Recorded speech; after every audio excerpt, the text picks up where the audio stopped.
Welcome back to my channel. Today we're going to be DIYing, we're going to be crafting, and we're going to be making these beautiful little dried flower arrangements that just so happen to scent your home.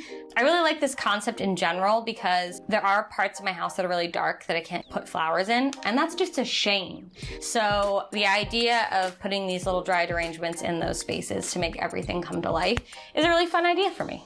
The first thing we're gonna need is something to put these flowers in. And for that, I went to the thrift store and I purchased some cheap little, I don't know, bottles, vessels, whatever you wanna call it, because they're kind of like different shapes. Look for different shapes and colors. Just make sure that you're looking for a smaller bottle top. This one's actually really good for it. That way the oil diffuses as slowly as possible, and that will kind of make the scent not as strong, but also make it last a bit longer. I don't know what people used this for previous to this moment in time, but I'm glad that I can be of assistance and use it today. The only thing I will tell you is, so a lot of the ones that I picked were colored, but there's a couple of them that I actually had already that are not. So these ones are really beautiful jars. They're very like clean looking. However, I would not use a clear container if you're going to be putting this in natural sunlight, just because sunlight can actually make essential oil and oil in general break down very quickly. So you're going to lose the quality of the scent, as well as, you know, you're going to probably make the oil go rancid quicker, which rancid is a horrific word, and I'm so sorry that I used it. Okay, so the next thing you're gonna need is some reed diffuser sticks.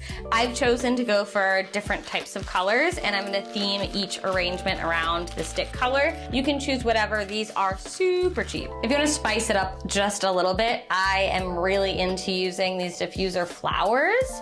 These ones are a little bit harder to find. You can find it off of most retailers. However, I have seen that Home Goods and other sorts of like crafting stores.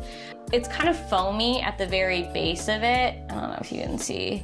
And then the totality of it is a reed stick. So I'm not sure how it works, but it's super adorable, and I just think it kind of lends itself to a reed diffuser. It makes it look really cute. We're also going to be using some dried flowers to combine the reed diffuser sticks with the reed flowers. And I actually picked mine up from a florist, but you can either dry your own hand-picked flowers, dry some from the grocery store, or you can do what I did and go to a florist. The ones that I have are actually really vibrantly colored, so I like that they look kind of bright. They do go with the colored sticks that I've chosen. So they're a little bit more themed, which I think is kind of like funky and a little bit more of a modern take on an oil diffuser. So these are our nice little filler flowers that we're reusing. Another ingredient we're gonna need is, of course, the fragrance, which we are using essential oils for. Ooh, essential oils, so natural. Here's the thing. Essential oils can be very strong for both us as humans and as well as our pets. So just be careful where you place these essential oil diffusers, as well as how much oil you're using and what kinds of oil you're using. Because cats and dogs, they're a little bit sensitive to different things, so I'll put up lists. I try to be a little bit careful for like bergamot and citrus things for my cat. I try to use a little bit less of those things, as well as place them in very well ventilated areas and far away from her reach. Even still, I don't want any sort of like essential oil like getting onto her skin, her cleaning herself, and get sick. So I do try to keep a really close eye, and I actually will probably hide the essential oils that have any sort of citrus or anything dangerous to her just when I'm not home, because I don't want her to be around something that she could hurt herself with. So just a little disclaimer, I will put some lists below. Just be careful of essential oils and pets, essentially. So these little containers are not just filled up with straight up essential oil. They live in a carrier oil or something that's very mild and will evenly disperse the scent. And the one that I'm using today is a sweet almond oil, but I know jojoba and fraction coconut oil works as well. I think grapeseed oil is something that you can do too. You just want something that is like mild in both color and texture and scent. So once we have all the oils mixed together, we do need just a little bit of alcohol to combine everything together and to make it easily go up the reed and be able to scent your room. So I just bought this, I have no idea how to say that, isopropyl, I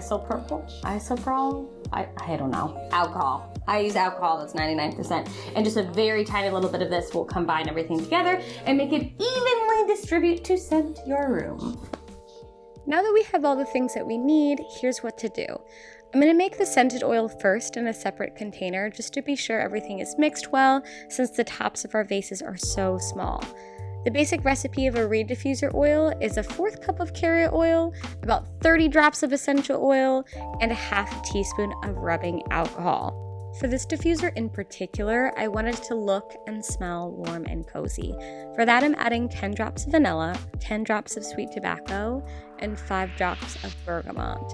I also added 5 drops of jasmine just for a little bit of dimension. I added a little alcohol off camera too. I love this combo. It's sweet and warm, and the floral notes are just perfect. Now I'm using a funnel to help me pour my oil mixture into the vase, and I'm arranging a combination of the warm toned reed sticks, some flowers, and some additional dried fresh flowers for added texture. It turned out really sweet. This is probably my favorite one of the bunch.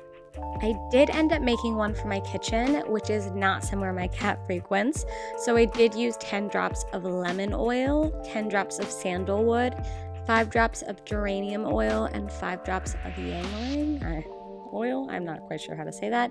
The scent was really light and fresh, and it was perfect for a cooking area. It does go in my cabinet though when I'm not home due to all of that lemon oil. I did a more floral diffuser with this one, with 10 drops of jasmine oil, 10 drops of teakwood, 5 drops of basil oil, and 5 drops of bergamot. This one is very floral and perfumey even with that basil oil, which could be nice for a dressing room or a powder room. Last but not least, I did want something soothing for my bedroom, so I wanted to base the scent off of my favorite sleepy time tea, chamomile. For this, I used 10 drops of chamomile oil, 10 drops of vanilla, 5 drops of vetiver, and 5 drops of sandalwood. This is probably my second favorite. If you enjoyed this video today, it was just crafting for adults, which is honestly the dream. I'm living the dream.